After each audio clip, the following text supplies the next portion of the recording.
Hello అండి, ఎలా ఉన్నారు అందరూ? మేము ఈరోజు పంజాబ్లో అయితే ఈవినింగ్ డిన్నర్కి అని బయటకు వచ్చామండి. అరౌండ్ 8:30 అలా అయితే అయ్యింది. సో ఇంకా మేము మా హస్బెండ్ వాళ్ళ ఆఫీస్లో ఉన్న వాళ్ళు కలిసి అయితే వచ్చాము. ఆర్మీలో ఉంటున్నాం కాబట్టి చాలా తక్కువ బయటికి రావడం అండ్ ఇలాంటి ఒక టైం కూడా కుదరదు. ఆ రోజైతే ఏదో సడన్గా ఇంకా కుదిరింది. సో వాళ్ళు మేమైతే కలిసి వచ్చాము. వాళ్ళు ముగ్గురు, మేమిద్దరం. సో ఇంక ఇలా కార్లో అయితే కలిసి వచ్చాము. వచ్చాక ఇదేంటంటే ఏరోప్లేన్ అండి, ప్యూర్ ఏరోప్లేన్. దీన్ని మోడిఫై చేసి ఇలా రెస్టారెంట్ లాగా అయితే రీక్రియేట్ చేశారు. డిఫరెంట్గా అనిపించింది. అంటే వినటం తప్ప ఇలా ఎప్పుడైతే వెళ్ళలేదు అండ్ ఇలాంటి డిఫరెంట్గా అనిపించింది. సో మేము వాళ్ళకి కలిసి వచ్చాము. ఇంకా అక్కడైతే డిన్నర్ చేసేసి ఇంకా బయటకు వచ్చేసామండి. బయటకు వచ్చాక మొత్తం అక్కడ ఈవినింగ్ కాబట్టి కొంచెం చల్లగా ఉంది. ఇక్కడ ప్రస్తుతం అయితే చాలా ఎండలు ఎక్కువగా ఉన్నాయి, వేడిగా కూడా ఉంది. సో ఇంకా ఈవినింగ్ కాబట్టి అలా కొంచెం రిఫ్రెష్గా అనిపించింది. ఇంకా బయట అంతా అలా కొంచెం తిరిగేసి అక్కడే కొంచెం టైం అంతా స్పెండ్ చేసి ఇంకా స్టార్ట్ అయ్యాము వేరే ప్లేస్కి చూడడానికి అని చెప్పి. అక్కడ వెళ్ళిన తర్వాత ఏం చేస్తాం ఏంటని మీరు కూడా చూసేయండి. దీని పేరు వచ్చేసి హవాయి అడ్డా అండి. మాకు దగ్గరలో ఉంటుంది. దగ్గర అంటే అరౌండ్ ఒక 20 to 25 minutes అయితే మాకు పట్టింది జర్నీ. అక్కడ నుంచి ఇక్కడికి వచ్చి ఇంకా డిన్నర్ అని చేసేసి అయితే స్టార్ట్ అయ్యాము. ఇక్కడ కింద అంతా లాన్ ఉంది, అంతా చాలా బాగుందండి. పిల్లలు ఆడుకున్న ప్లేసెస్ కూడా ఉన్నాయి, కాకపోతే ఇక్కడ చాలా తక్కువ ఉన్నాయి.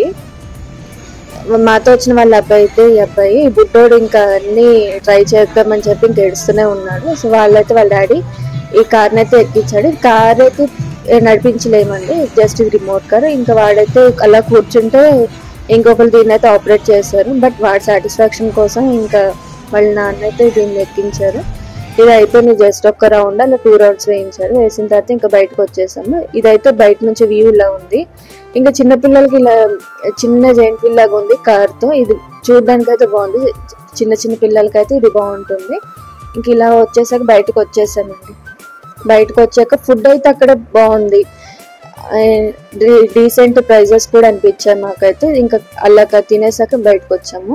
ఇక్కడ దానికి దగ్గరలోనే ఇక్కడ హవేలీ అని ఉందండి. మొత్తం ఏంటంటే ఇక్కడ పంజాబ్ ట్రెడిషన్ అంతా కూడా ఇక్కడ బాగా చూపించారు. మనము ఎవరైనా సరే తెలియదు కూడా జస్ట్ ఇదంతా బయట చూసి కూడా మనం అర్థం చేసుకోవచ్చు. మొత్తం రీక్రియేషన్ అంతా కూడా చాలా బాగుంది. ఇక్కడ ఉండే వాళ్ళ సిచ్యువేషన్స్ ఎలా ఉంటారు, వాళ్ళు ఎలా ఉంటారు, వాళ్ళు మొత్తం లైఫ్ స్టైల్ అంతా కూడా ఇలా బొమ్మల రూపంలో అయితే చూపించారు. చూడడానికి కూడా అయితే బాగుంది. మేమైతే చూసి ఇదంతా కూడా డిఫరెంట్గా అనిపించింది మాకైతే. అలా చూస్తూ ఇంకా స్టార్ట్ అయ్యాము. ఇది ఏదో వాళ్ళ ట్రెడిషన్ అండి, మాకైతే అర్థం కాలేదు, బట్ చూడడానికి బాగుంది. ఇక్కడ పంజాబ్ నుంచి ఎవరైతే సెలబ్రిటీస్ ఉన్నారో వాళ్ళ ఫొటోస్ అన్ని కూడా ఇక్కడ పెట్టారండి. చాలా మంది ఉన్నారు, క్రికెటర్స్ ఉన్నారు, బాలీవుడ్ ఇండస్ట్రీ నుంచి కూడా చాలా మంది ఉన్నారు. మాకు అందులో కొంతమంది తెలిసి వాళ్ళనైతే అలా జస్ట్ వీళ్ళందరూ కూడా ఇక్కడ నుంచి వచ్చిన వాళ్ళు అనుకుని ఇంకా అలా చూసుకుంటూ వచ్చేసాము. అండ్ ఏవో మ్యూజికల్ ఇన్స్ట్రుమెంట్స్ కూడా ఉన్నాయి. చూడడానికి అయితే ఇవన్నీ వాళ్ళ ఓల్డ్ ట్రెడిషన్ అనుకుంటా అండి. అంత చూడడానికి బాగా అనిపించింది. అండ్ ఇక్కడ వాళ్ళందరూ కూడా మ్యూజిక్ వాళ్ళండి. ఇక్కడ వాళ్ళు చెప్తున్నారు ఇక్కడ వీళ్ళు బాగా పాడతారు అని. అక్కడ బయట కూర్చొని జస్ట్ ఒక అంతా మొత్తం నేచర్ లోనే అండి, మొత్తం చూడడానికి అలా అక్కడ టైం స్పెండ్ చేస్తే మాత్రం చాలా బాగా అనిపించింది. ఇంకా అక్కడ పక్కన చెట్టు కింద ఒకరు కూర్చొని వీళ్ళైతే పాటలు పాడుతున్నారు. ఇంకా వాళ్ళని అలా కాసేపు వాళ్ళ పాటలు అవి వినేసి మేమైతే స్టార్ట్ అయిపోయాము. ఇంకా బుడ్డోడేమో గేమ్ జోన్ కి ఇంకా వెళ్ళాలి అని చెప్పి ఇంకా గేమ్ జోన్ కి అయితే వచ్చాడు. ఇక్కడ డిఫరెంట్గా ఉన్నాయి. పిల్లలకైతే ఎక్కువ టైం స్పెండ్ చేయొచ్చు, పెద్దోళ్ళకైతే అంత పెద్ద గేమ్స్ అయితే ఏం లేవు. ఇంకా బుడ్డోడు ఇంకా ఊరుకోవట్లేదని చెప్పి వాళ్ళ నాన్న ఇంకొక గేమ్ అయితే ఆడించారు. అక్కడికి నెక్స్ట్ వచ్చాక ఈ భయ్య చెప్తున్నారు, ఈ అద్దాలో చూసారా మీరని. అయితే నేనైతే అప్పటికే చూస్తాను. సో నేను చూసాను భయ్య, తనకి చూడలేదని చెప్పేసరికి ఇంకా తనని తీసుకెళ్లి చూపిస్తున్నాను.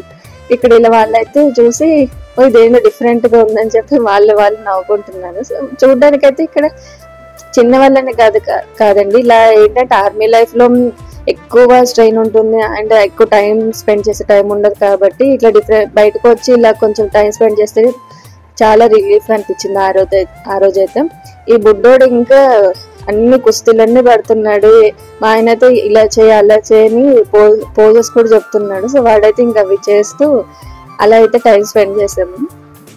ఇంకా మేము కూడా అలా వాళ్ళు చేస్తుంటే మేము అలా వెనక తిరుగుతూ అలా ఇంకా అందరం కలిసి అది చూసాము, మేము కూడా చూసాం. డిఫరెంట్గా అనిపించింది. ఒక్కొక్క మిర్రర్ ఒక్కొక్కలా కనిపిస్తుందండి, డిఫరెంట్గా అనిపించింది. ఇంక మా ఆయన అయితే అద్దంలో చూస్తూ ఏదో డాన్స్ చేస్తున్నాడు. నేనేదో తనని తెలుగులో చెప్తే తను కూడా ఆ భయ్య ఏమో ఇలా రావట్లేదు కానీ ఏదో చెప్పాలని ట్రై చేసి చెప్తున్నాడు. సో మేము కూడా మాటలకు నవ్వుకుంటున్నాం. ఇది వాళ్ళ పిల్లల అంటే చిన్న పిల్లలది ఏదైనా గేమ్ ఉన్నట్టుందండి, అంతకైతే అర్థం కాలేదు. ఇంకా ఫైనల్ అయితే ఇక్కడ ఈ అమ్మాయి దగ్గర కూర్చుని ఇంకా అందరం ఫొటోస్ అయితే తీసుకున్నాము. డిఫరెంట్గా అనిపించింది. ఇంక ఇక్కడ అయిపోయాకైతే మేము ఇంటికి స్టార్ట్ అయిపోయామండి. ఈ వీడియో మీకు ఎలా అనిపించింది? మీకు ఒకవేళ ఈ వీడియో కనుక నచ్చినట్టయితే join this beautiful family. Thank you.